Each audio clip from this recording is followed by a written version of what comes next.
Henna, and I'm going to show you how to draw with your applicator cone a simple flower.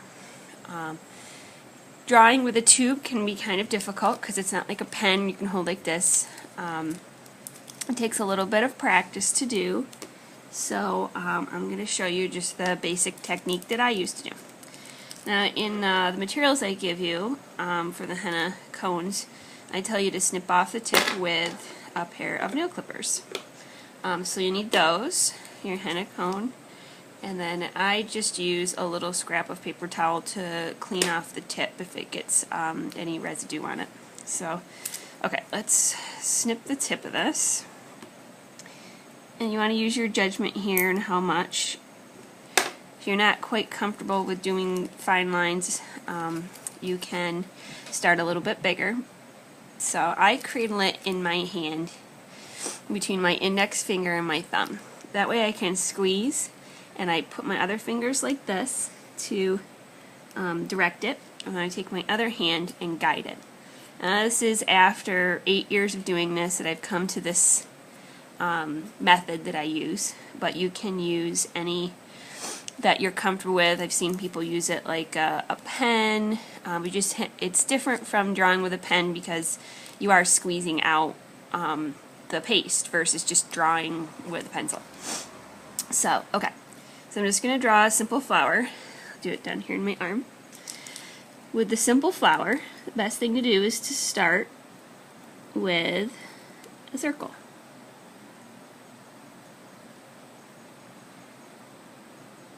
And circles can be difficult, so now with that, that's the beginning pace. I'm actually going to wipe that off. Sometimes it's better to test your paste before you actually start drawing on yourself because it can be a little bit liquidy at the end. See, there we go. We actually have good paste coming there. That's another method for the paper towel, is to draw on and see what kind of line that you have. So I'll start over again. So your circle. This, I've come to find, is one of the more difficult things to do, is to draw a perfect circle. So if I don't get the circle right, or I have, see here, like a thin part, I will re-outline it. So it's a little bit thicker. And that's okay. And I'll just do now, a lot of henna designs have a swirl in the middle, so I draw the circle first and then do your swirl. Now from here you can go infinite number of ways. You can also use the tip to clean out any spots that you might not want. What I like to do is to do the M method, or I don't know what you want to call it, humps, and draw them evenly around.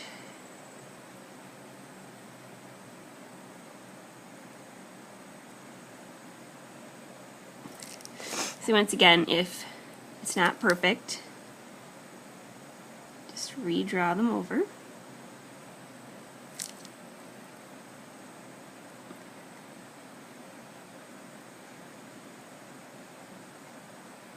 Okay. Now from here, this guy got a little fat. From here you can do daisy petals that are just longer extensions of this. Or what I like to do is, I call it the heart petals. You start and you make just basically like the top part of a heart. Like that. And the bottom part, would be down here, but you don't want to draw that because that's the inside of your flower. So you just keep building off of that first one that you did.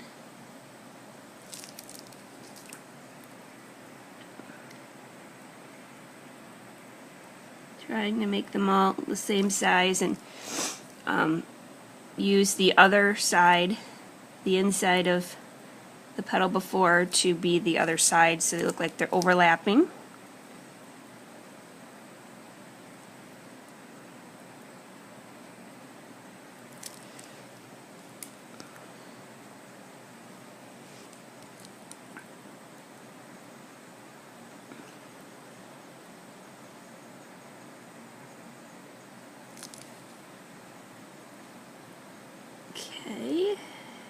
And a lot of times I have this problem here of having a small little gap.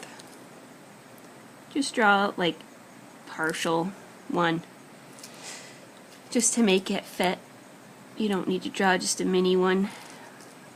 Okay, now from here, I prefer, versus doing the lines up from the middle, I like taking the center point down. For me, that just works better and it looks nicer.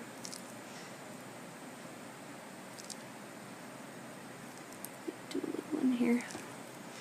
Okay, and then you can draw like dots in here.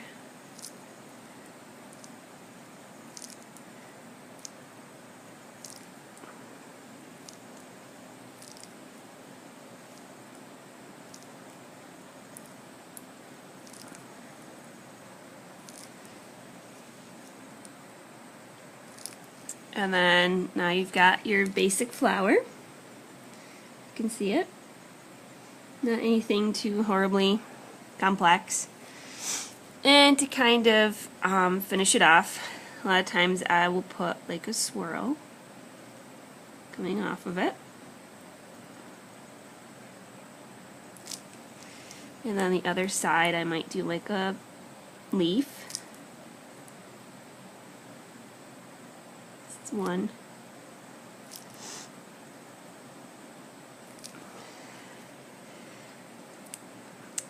And then maybe off the swirl we'll do some lines.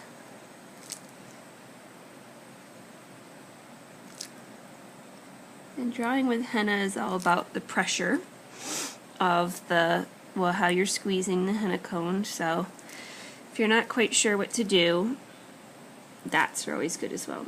If you're not quite sure and you're not quite comfortable with it, practice on a piece of paper or I don't know, any other drawing medium. Because even if you do draw on your skin and then wipe it off, there will be a little bit of stain. It won't be very dark, but there will be some. So it's better to practice on paper or, you know. So I like doing dots. They kind of fill in the voids.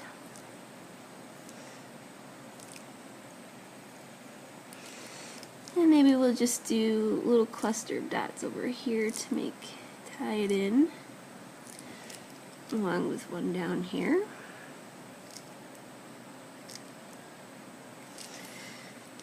We'll just make a little bit more of a point on our leaf there. And there's your simple flower. Not too complex, just something simple, very traditionally looking henna.